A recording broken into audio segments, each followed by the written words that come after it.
I like my horses being able to express, I don't want to do this, I'm uncomfortable, I'm scared, I hurt, and communicate with me, because communication goes both ways between you and your horse.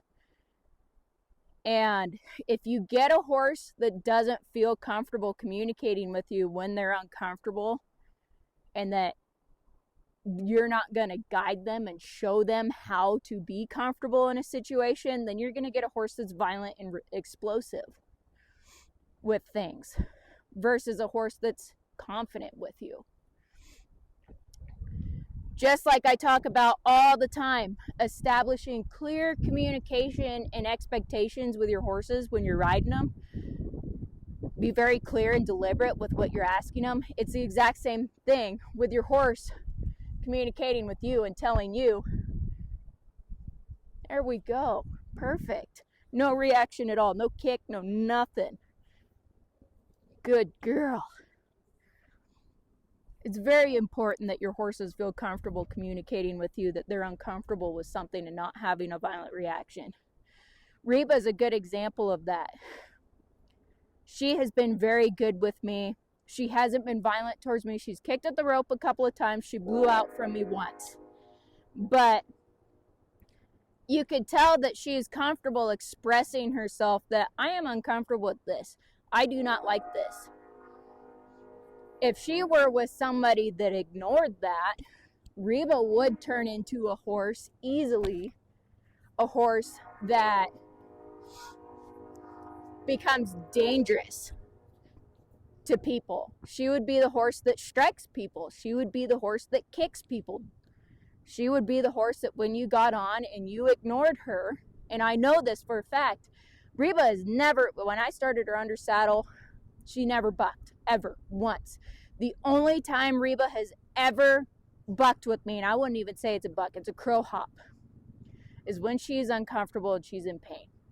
When her ribs are out, when she needs body work, when something is going on, and I ignore her when I'm working with her, and I'm saying, no, you need to pick up that right lead so we can strengthen it, and I'm just not paying attention. And she goes, you know what, I'm going to buck now. After 20 minutes of trying to force her to do something and her going, I can't, she would easily be a horse with somebody if she did not feel comfortable communicating on a low level with somebody, going, showing right here with her body language, with her legs, I'm uncomfortable with this. She is the type of horse that would easily, good girl, turn into something dangerous because her communication has been ignored before in the past. And so she has learned that the only form of communication that is actually received by the rider or the person working with her is violent communication. And this is why I say communication is important. I haven't talked much about communication from the horse, but this is a good opportunity to talk about communication from the horse. It is important that your horses feel comfortable. Look at this. Look at that. Good girl. Good girl. No kicks, no nothing. She's a little bit tense, but she's not having a reaction to this. She's looking to me going, am I okay with this? Is this opinion good? And I say, yeah, that's a good opinion. We will acknowledge that opinion and let you think about it. Ignore the bad ones. Ignore the dramatic opinions. Acknowledge the good ones. Ignore bad behavior in certain situations like this, her kicking at the rope and all of that. Ignore that, because there's no reason to get her even more worked up. Because if I would have sat there the first time that she blew out and said, all right, we're going to tie this up right here around her butt and we're going to make her just buck and kick this out until she decides that it's not worth kicking at anymore, and acknowledging that bad behavior and saying, well, do the bad behavior even more until you're too tired to do it, then it just becomes a fight. She would have been lathered up in a sweat. I would have been I'm always out of breath right now being 7 months pregnant, but I would have been lathered up in a sweat. We would have had a huge fight, and we probably wouldn't have gotten anywhere. Whereas right now, she's a little bit warm under the saddle pad here, but she's not, you could see here, she's not steaming. She's not showing that she's overworked and in distress. Tomorrow, she's not going to be sore from our session because she fought the entire time. And I sat there and said, you want to fight, then fight. Because of this, the next time that I go and do this, we're going to be able to start where we leave off and not start with, all right, let's fight the rope around your butt. So with that being said, I'm going to ask her, take a step forward. Ooh, good girl. See her thinking about it now? And see, she had a negative opinion. That's okay. You can have a negative opinion. I'm not going to get after her for it. I'm not going to whip her butt and say, all right, let's do this. You want to kick? Let's keep kicking. Ooh. Ugh. We're going to work on ignoring that negative opinion.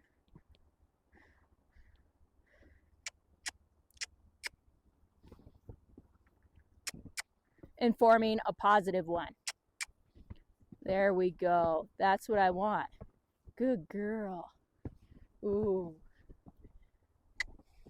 And see, she's kind of locking up here. And I'm not saying, you know, I kind of stopped her and then she kind of had that weird goosey thing. Now I'm asking her to go forward again. There we go. That's what I'm looking for.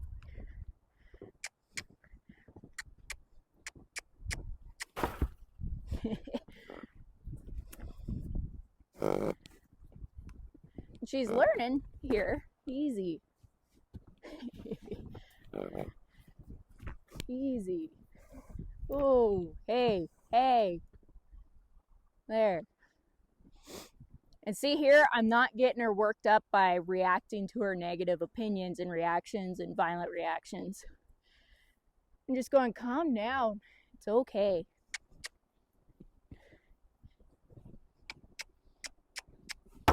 Yep. That's okay. Ooh.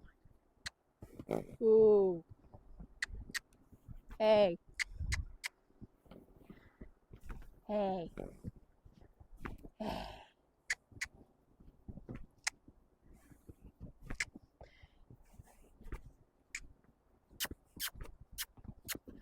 So we're just going to kind of, there we go. Just let her figure out that that negative opinion isn't necessarily worth having. And I know that this opinion isn't formed. You know, she used to be able to handle these kinds of things. Hey, ooh, hey. But because somebody else kind of ruined her on it, kind of got to start from square one here. And that's okay. There we go. Hey.